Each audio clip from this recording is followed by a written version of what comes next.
Okay, we are so glad you had a moment to talk to each other. Now we're going to talk up here and hear from you as well. If you have note cards you want to write a note on, you can pass it to the ends. Dearest Emilian is over here to accept them. Catherine and Chris are over there. So if you want to ask particular questions of our team here, please go ahead and do that. Meanwhile, I need to introduce our thought leaders, our additional thought leaders tonight. At the far end is Mr. David St. Pierre. He told me I could just say, I'm an engineer, but I don't act like one.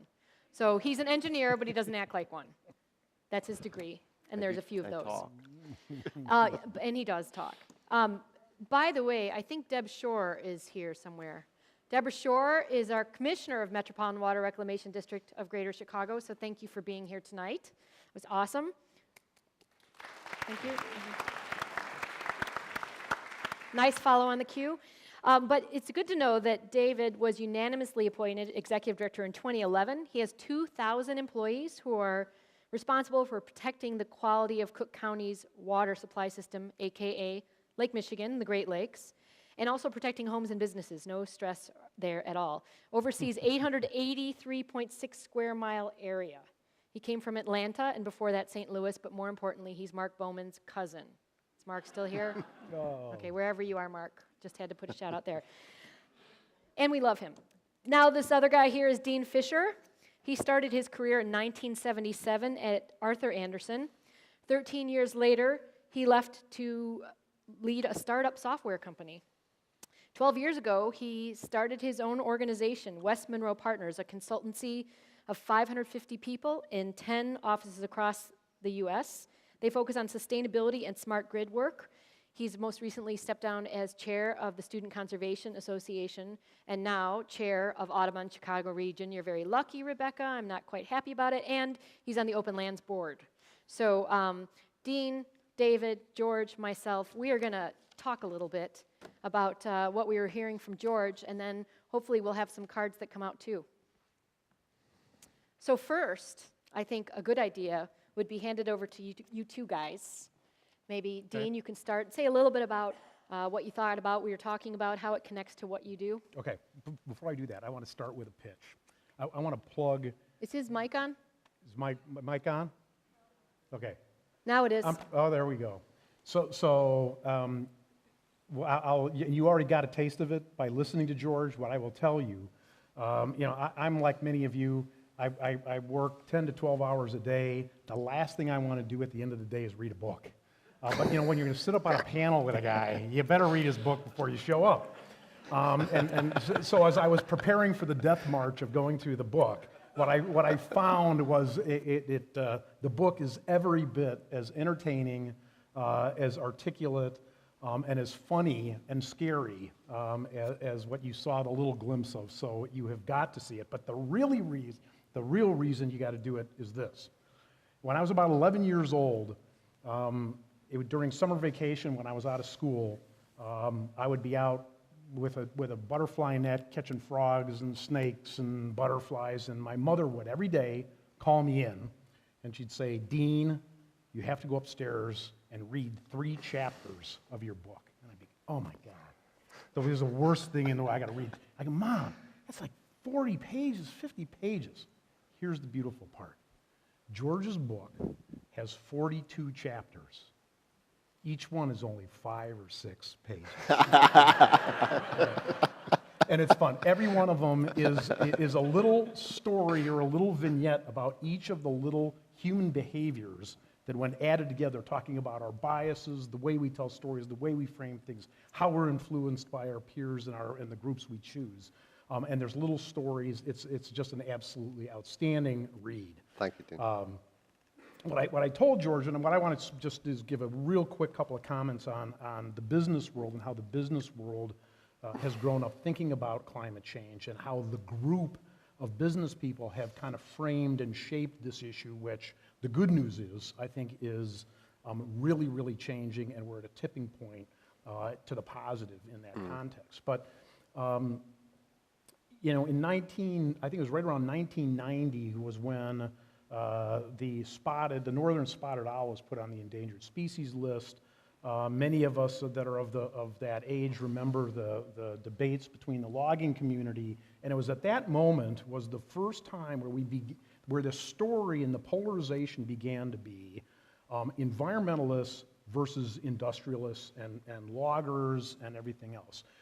And there have been a long history of these two camps being put into, in the stories that are told and the views that are discussed, being put into these opposite opposing camps with increasing polarization as time has gone on. And that was the kind of, I think, a lot of the start of, at least from a corporate and a business world, began to be this kind of divide between, and they began to put climate change, as we learned more, as the scientific work came out, it got to be lumped in with, oh, that's just an environmental issue and it's all the tree huggers.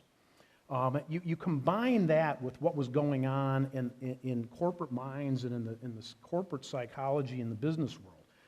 The average tenure, okay, so let me, before I start, you think about, this issue has also been framed as, this is a long-term issue. This is way out there. In spite of the fact that we know and we're experiencing this today, it's been framed historically as being, this is not, I think you put it in your book, this is not the guy running at you with a knife type of a threat that you have to deal with now. It's easy to convince yourself and put it off.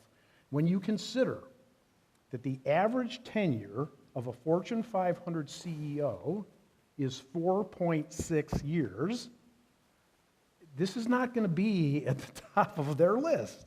And it is easy for this to be pushed, ignored, not talked about.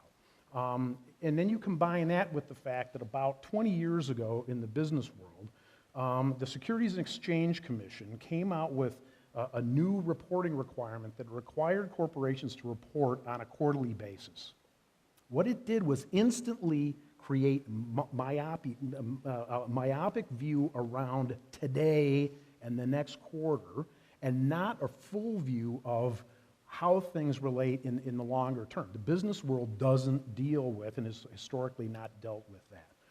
I think the good news is that dialogue over the last 3, 4, 5 years has changed dramatically.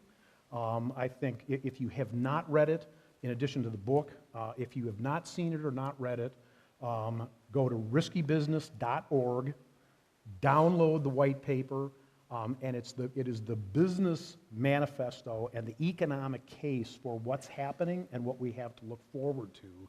And it goes beyond just the economic case. It goes to the lifestyle consequences by region in the United States. It's fascinating, and it's just a neat way of beginning to express some of the things in a business context, in an economic context to people. So, with that, I'll pass.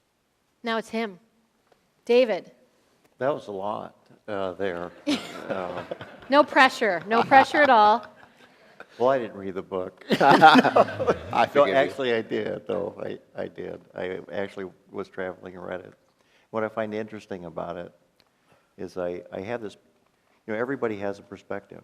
And everybody's perspective has connections. We're not all that different, And I think what I read in your book is that there are different perspectives. There's a lot of commonality in the way people look at the world, and this issue of climate change, it's real, and I think everybody, in a sense, understands that. I think the majority understand that.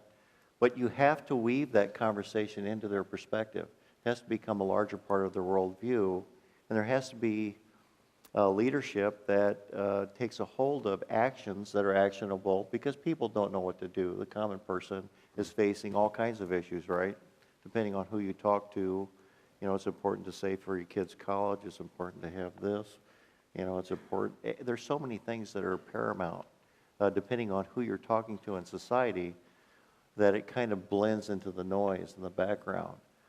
But I don't find that people are unwilling to address that. And so I think that people in key positions and people that have the opportunity to direct change in the world, we live at a time that can happen. And it can happen in a very, I don't find that people resist change. we're doing a lot of things at the district that are really along the lines of how do you lead this effort and how do you connect with people I have 9 people on the board, and they all have different perspectives. I can remember arriving here, and we had a past president that you may all know. I won't mention his name, but I remember, when I arrived here, we were fighting disinfection, right? Something that would be easy to embrace in concept. And I remember taking our first Washington, D.C. trip, and we were talking about green infrastructure and the need to really start renewing our environment. And our president really, at that time, wasn't real bought in at the beginning of the trip.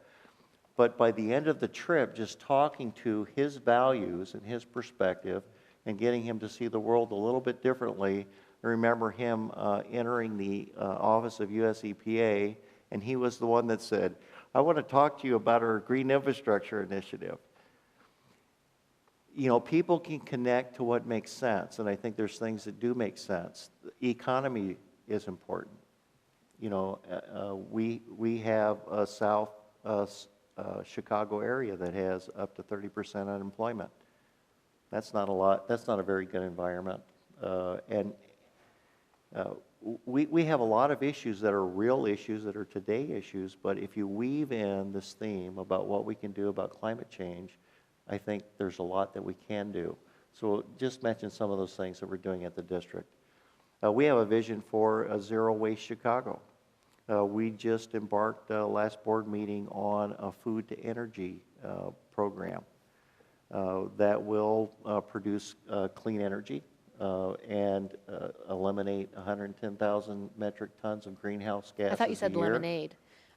Lemonade, but no, it's biosolids, right? Is that what you're using? Is it the biosolids that are going into the energy? It's solids and food organics. So we're going to eliminate the transportation of 440 tons a day of food organics to landfills that produce greenhouse gases, and we're going to recover energy and in a clean energy format. Now we're being a catalyst with PACE that's converting 2 large fleets of bus services to compressed natural gas. We are blending wood chips that used to be hauled 88 miles to Wisconsin with biosolids. Wait, you're a water guy. What is all this? And there are partners out there that are looking to engage in things that produce economy, return on investment, that are good for the environment. And I haven't even started talking about water issues. Oh, yeah. But has anybody noticed that we have some water issues here in Cook County? Wow. That's the biggest issue. And it's an issue that people can relate to. And if you weave in, again, this theme, what can we do to produce a more sustainable environment? How do we address that water issue? Everybody in our community resonates there. We took legislation to Springfield that gave us the opportunity to resell anything we could recover. And in that legislation, we even included trees. And we thought, my lawyers were, that's kind of a stretch, right? That a wastewater agency could resell trees or produce trees and give them back to the community. But we have a lot of land. And right now we're growing corn. I think there's other people that are pretty good at that. And so we thought, well, why don't we use that land? And we have a vision to grow trees to try to replenish the canopy that's been decimated by the ash borer. Well, just I have to connect that to what we've been saying about some of the opportunities for climate action in the region and what that can do. Right. Lift people out of poverty, provide food opportunities, those types of things that could happen as a result of some of these innovations you're working on. Meeting those needs, looking at the bigger panorama of views and needs that need to be met, weaving that theme in and meeting more than one need allows us to react. And I think that's the kind of society we need to be. Instead of looking at trying to solve individual issues, let's look at the whole picture, try to solve those big issues. Yeah. Doesn't that sound good? Come on, people, are you here?